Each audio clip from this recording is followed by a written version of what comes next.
6:05. We have a quorum.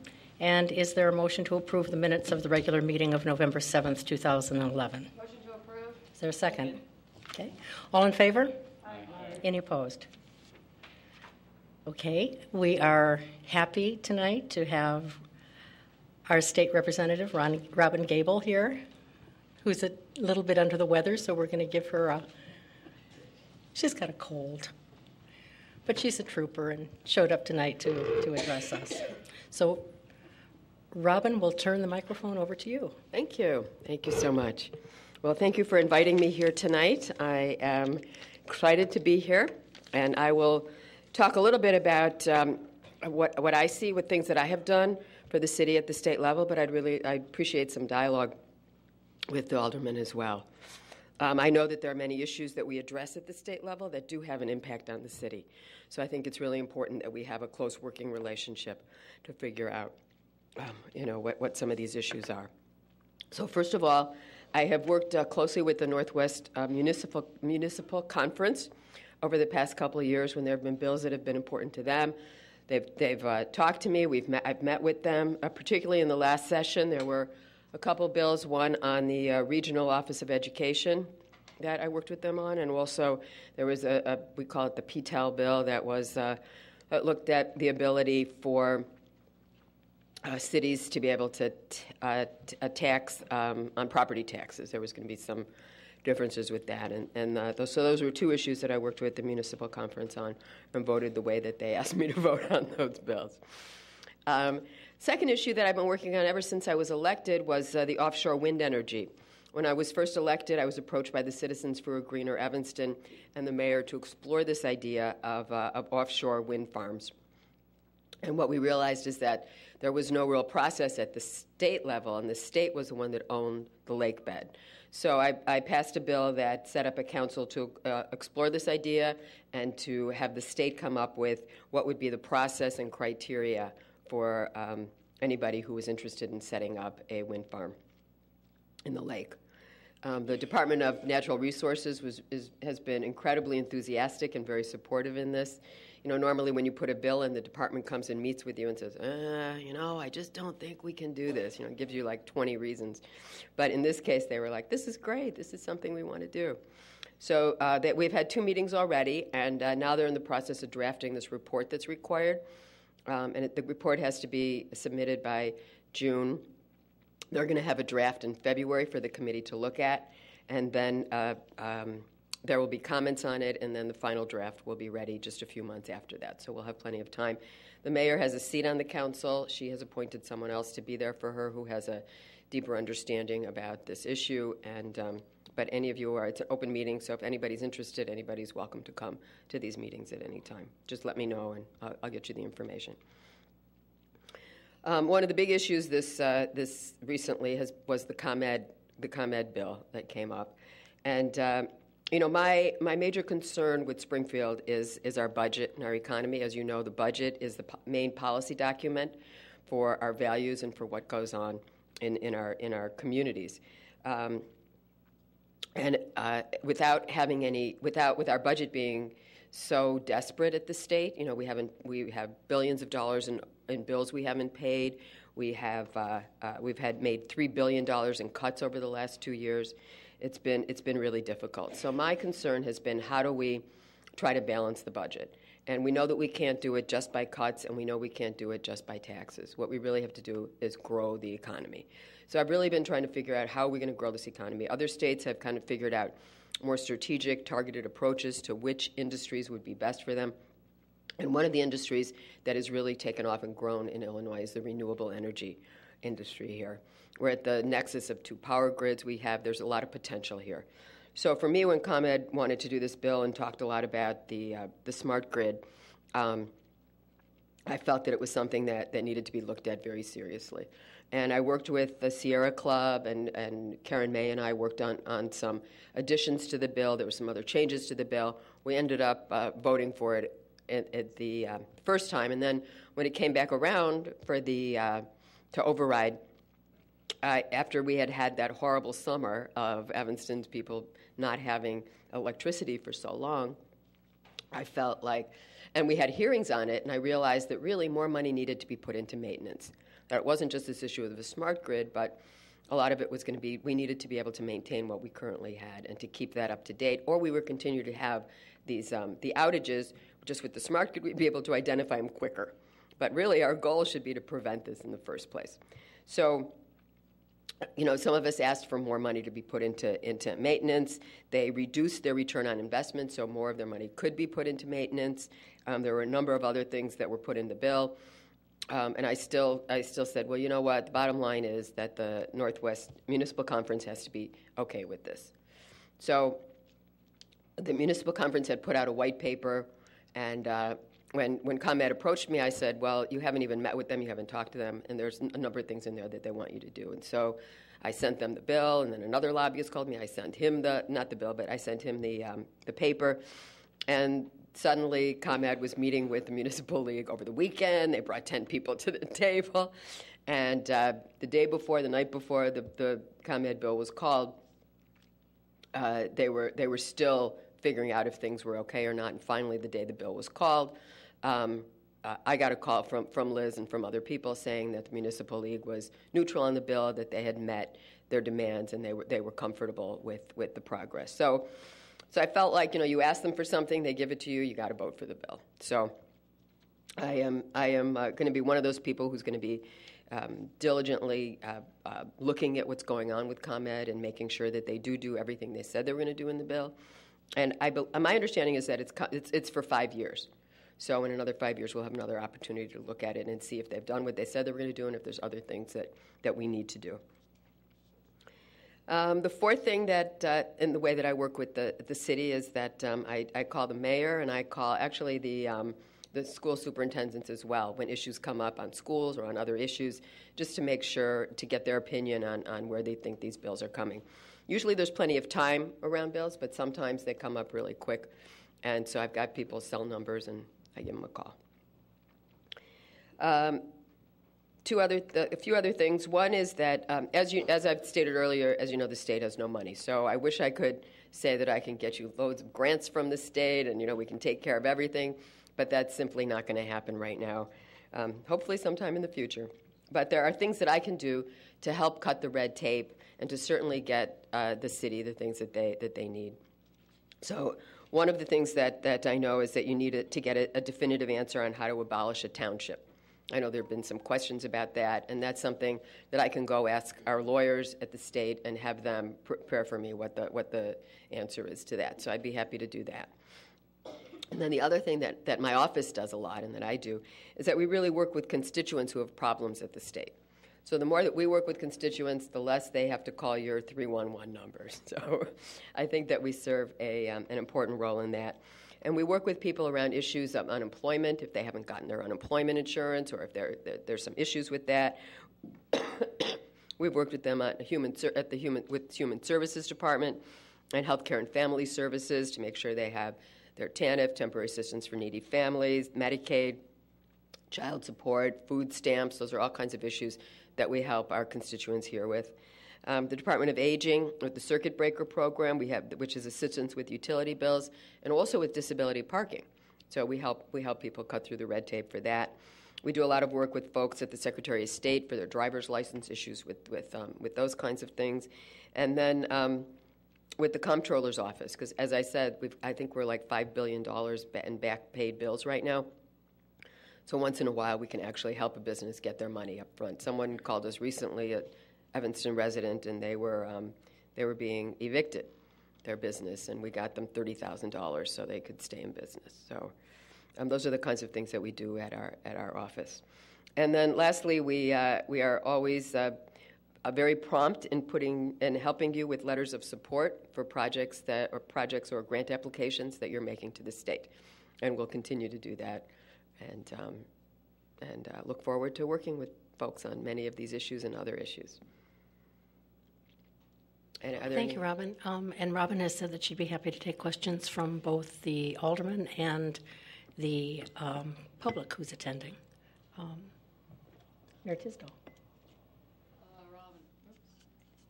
First of all, I really appreciate the phone calls because the Northwest Municipal Conference is a great organization, but occasionally, very occasionally, Evanston being a city unlike most of the cities that are part of that, we need slightly different help, and so I really appreciate your calls.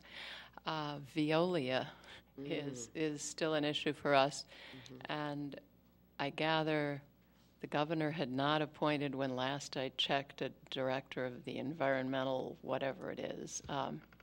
So there's EPA, an interim EPA person. So is there a permanent person yet with whom we could make an appointment? No, but it will be somebody we know. Aha! Well, that's great news. Will it be someone we know sometime fairly soon? That I don't know. Well, when that happens, could you make sure that we know, because we need to speak to that person about Veolia. Okay. Okay, Alderman Wilson. And thank you very much for being here. And I also want to specifically thank you for always being available when I have something on my mind, because every time I've had something on my mind, you've been there and we've been able to talk about that. So there's not a lot I need to draw to your attention tonight. But we are going to be, I believe, passing a resolution tonight regarding the township. So we'll be passing that along to you, hopefully with your support in helping us clarify the state statutes on the township dissolution process. So Great. Thanks again.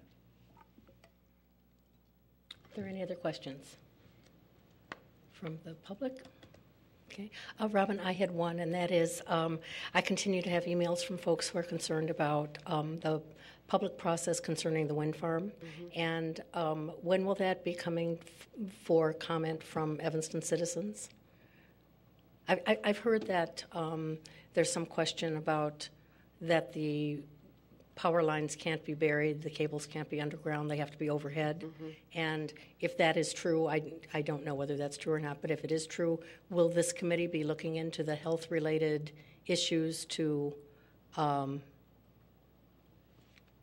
overhead power cables? This committee, this council is just to set up the process for looking into that. Okay. So if there should be some company or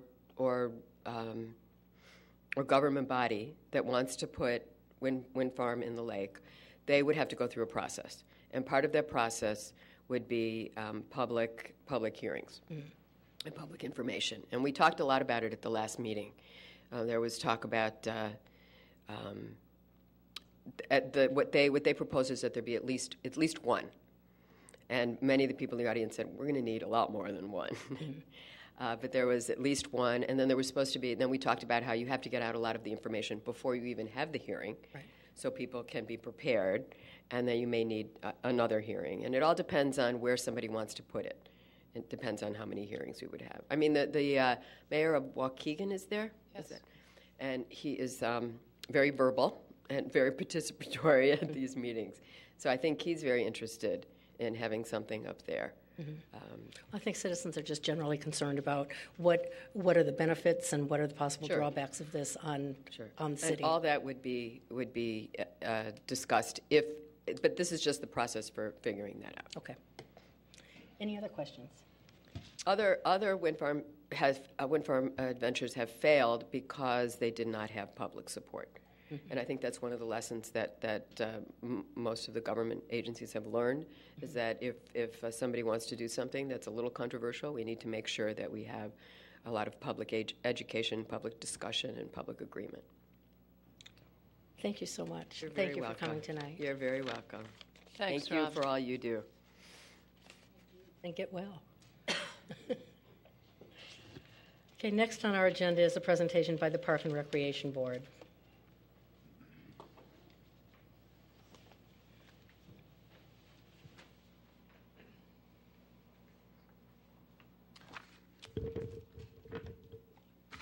Hi, I'm Mark Cassidy, member of the Park and Recreation Board. The Park and Recreation Board is pleased to present the following two-year work plan as requested by the Rules Committee. Just a little background, the Park and Recreation Board revised its name, mission, and bylaws in January 2011. Those revisions were approved by the board in April and adopted by the City Council in August. The development of the work plan began in August with the board subcommittee, of which I served on, And we developed a list of priorities, which was presented to the board and approved by the board in October. At the request of staff, a third goal was added to address the need for programming directed at youth and young adults. The first goal is to maintain and renovate existing parks and facilities. As you can see in the handout, the work plan, the objectives are to maintain the existing parks and facilities and to renovate the parks and facilities on a regularly scheduled basis. The primary activity to achieve this goal is to develop a long-range capital improvement plan. The second goal is to implement the Lakefront Master Plan. This is consistent with the 2006 strategic plan passed by the Council, specifically Goal 4C. Third goal is to address the need for challenging and attractive programs for youth and young adults. And again, this is one of the strategic goals from the 2006 strategic plan, specifically goal number 12. You can see in the handouts the specific activities, resources, constraints. As you well know, the constraints generally are the lack of funding and the ongoing budget constraints. We've added the strategies and actions and some measurements of effectiveness and timeframes. With that, I'll open it to any questions that I could try to answer or the staff could answer.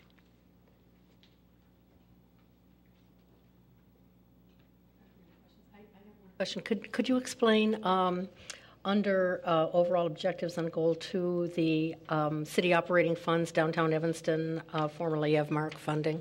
Yeah, I think that came out of the the visioning process for the Lakefront Master Plan, and that was one of the objectives is to to provide more access to community residents to the lakefront.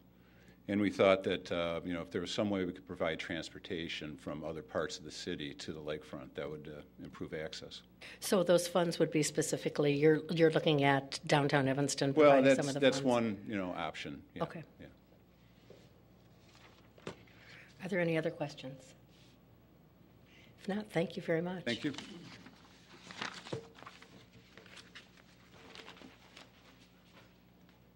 Okay, next on our agenda is policy regarding candidate forums and political activities in city facilities. Yes, Madam Chair, members of the committee, good evening. This is an item that's been brought forward by Mr. Farrar, our Corporation Counsel, and Mr. Gaynor, our Director of Parks, Recreation, and Community Services. Mr. Farrar can come up and speak to this, but as you all know, we have had a policy for some time that deals with this. And I think it's from staff's review of this policy and other factors that I think certainly complicate the issues associated with these facilities, that we thought that this was a good time to bring this back to the Rules Committee and share with you some of those concerns and to get some direction on next steps. Yes, Thank you. Farrar. Madam Chairman, members of council, with respect to this issue, we've had some citizen inquiries with respect to the rental of city facilities for political activities at various points during the calendar year. And in reviewing the policy, two things jumped out at me. Number one, that it was, and I believe it's attached in the packet materials, there was a policy adopted by the City Council Business by Motion approximately 20 years ago, which spoke to the policy on regulating facilities use. The policy itself is not necessarily defective with respect to the guidelines. However, I think that from a best practices standpoint, it's advisable to revisit the policy and pass a resolution so it's clearly accessible to all members of the public. And number two, the policy itself was adopted prior to the adoption of the ethics ordinance. And there's some concern. It's not a major concern. I don't think that there's serious legal implications. But there's a concern that some of the definitions in the city use policy are not clear with respect to what constitutes a political activity, what constitutes a candidate forum. And I think it's advisable at this juncture to read any city policy on use of facilities for these purposes, to read it in conjunction with the ethics code. So we're simply bringing this before the Rules Committee to put it on your radar screen and indicate that it may be advisable just to tie some loose ends up. Are there any questions? I have one. What about ward meetings? Oh, I didn't see a light on. Oh, gosh, Ann. Ann, please go ahead. That's okay. No, please go ahead. I have a whole lot of problems with a whole lot of sections of this, but it came to my attention during the last aldermanic campaign when, in reading the guidelines for use of public buildings for political events, and I was thinking about a fundraiser. I had to have a fundraiser in Chicago, across the street from my ward, because there was no place in my ward to hold a fundraiser other than in a private home. I looked at the Levy Center, and it became apparent to me that according to our rules, a candidate for public office could have had a party at the Levy Center, but an elected official, an incumbent running for office, was not allowed. So that I brought that to the attention of our staff at the time, and I think it just sort of got lost in the shuffle. But that was how the rule read.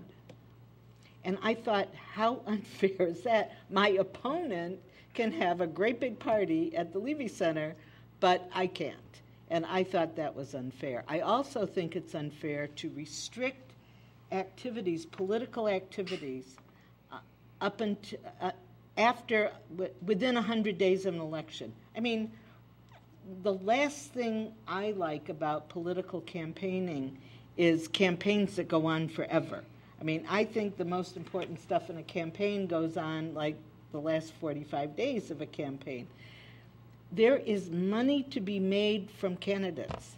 I think we ought to use every opportunity to make our facilities open to everybody. The rules have to be, people have to be treated equally, and everybody should have a chance to utilize facilities. Why shouldn't a campaign be allowed to have a fundraiser at the Levy Center in the 2 or 3 weeks before if they pay full freight? Why not? I just don't see anything wrong with that as long as everybody's treated equally. And I would like the council to talk about that.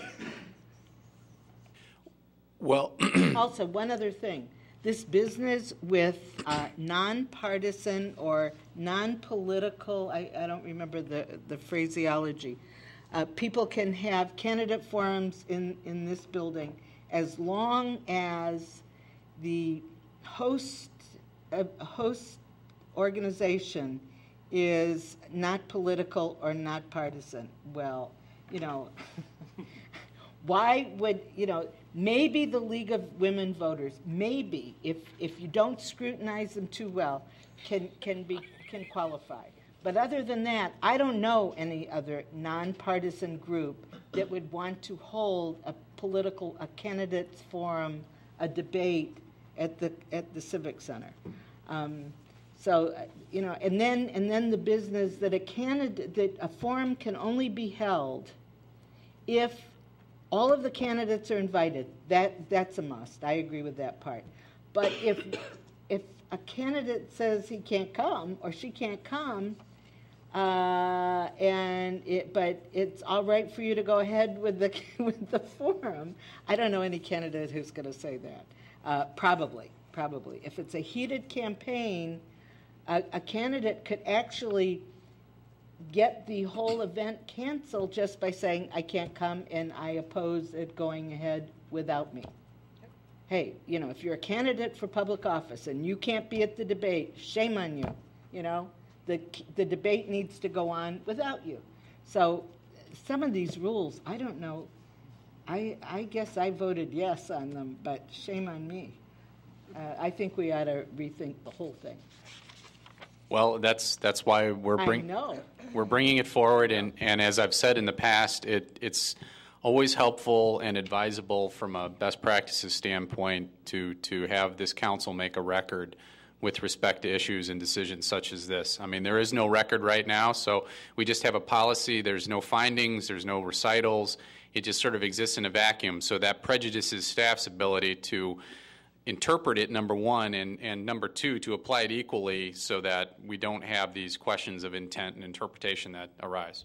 So we're bringing it forward, and if we get direction, we'll certainly be prepared to do the necessary legwork and bring it back to this council for its consideration. So do you want us to, I mean, I don't know that we're all prepared tonight to do anything, but as we go into our next meeting, maybe the next Rules Committee meeting, maybe we can make recommendations for amendments? Well, I think my department can do the legwork on that. I don't know if we're going to be prepared to come back in January with recommendations, but we can start doing the due diligence.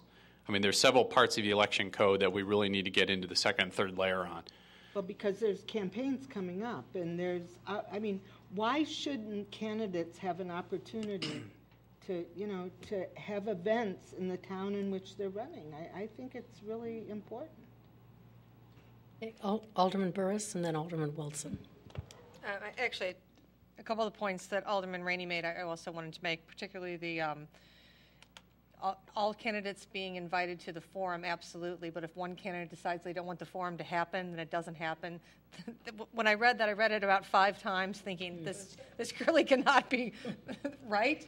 So I would say that we need to really look at that. And as well as, once again, I read through the same thing that Alderman Rainey talked about of, wait, if you're already an elected official, you can't participate in certain things, but if you aren't, then you can't. So once again, it's sort of the equalness of this happening. And then also the fiscal side of me wanting to rent out space. I can understand not having fundraisers here at City Hall, but our other spaces, as long as candidates are renting it out, I don't see what the problem is, as long as they're not saying, the city of Evanston in general is supporting this. They're renting out space at, the Maple Room at the Levy Center or wherever.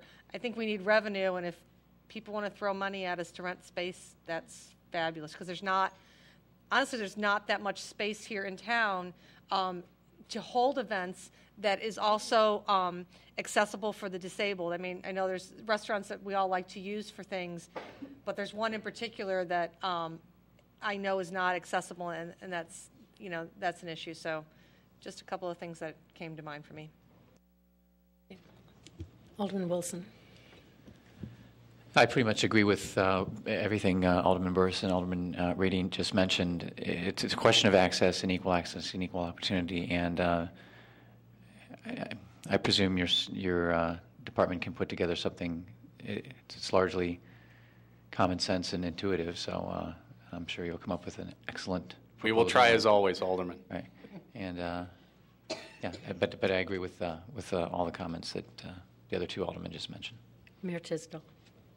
Thank you. I agree with everything everyone said. I just wanted to ask, does anyone know why the 71 days and 100 days prior to the election are in there? Because I can't think of any reason, and I wanted to second what Alderman Rainey had said and say that I think that we need to look at that. I can't figure out the reason for it, which doesn't mean that there isn't a reason. I believe those are tied to election petition deadlines under the election code. That's and somehow, but again, I'm not clear because there's no rationale in the policy and actually in the opinions. The only 2 opinions that the law department has done in the 20+ years, there's no real discussion. So I'm speculating that it's tied to just the election calendar and petition circulation and filing, but that's an educated guess. You may be right, but I don't know why that would matter. I mean, I think it's a good answer, Grant, but I...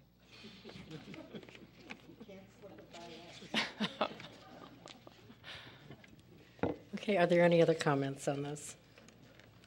Okay. Madam Chair, seeing none, then I think the direction of the committee is to have the law department draft, take the conversation, because certainly there were several themes expressed by the alderman here tonight.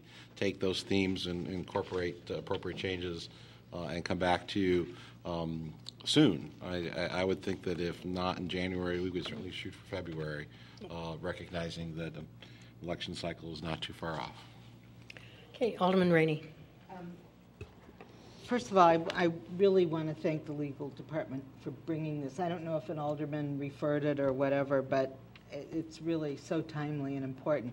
But here is one section of our ordinance. It says, the Civic Center may not be used for any political activity related to an election. Well, number one, people vote here.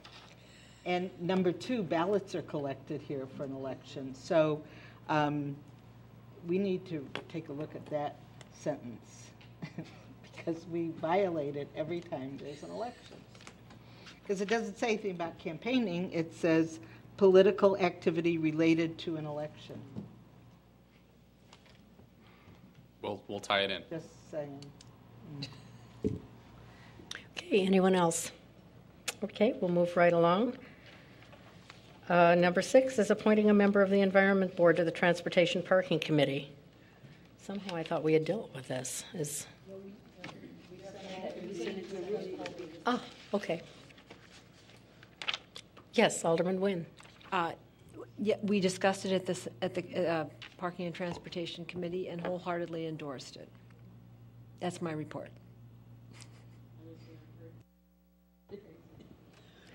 My only suggestion was that this be an ex officio member and a non-voting member, but I think everyone feels that a voting member is fine. So, do we need to take a vote on this? Wouldn't that go to the mayor to make an appointment? Yeah, but do we need to vote on this here? Madam Chair, members of the committee, I believe we will need to look at the appropriate document which created the body to make a necessary amendment to that. So with the Rules Committee's concurrence, we would bring that back to the council, and then once that's approved, that would be up to the mayor to make an appropriate appointment. So we'll take this as general direction. Mr. Farrar is not in the room, but we'll come back to you probably in January with the appropriate amendment. Okay. Mr. City Manager, is there any new business? No, Madam Chair. Ms. Francello, I believe the date of the next meeting is It's a Wednesday. It's a Wednesday, so Wednesday, January 4th. So just for you to note that on your calendar, that's also the date of the Human Services Committee.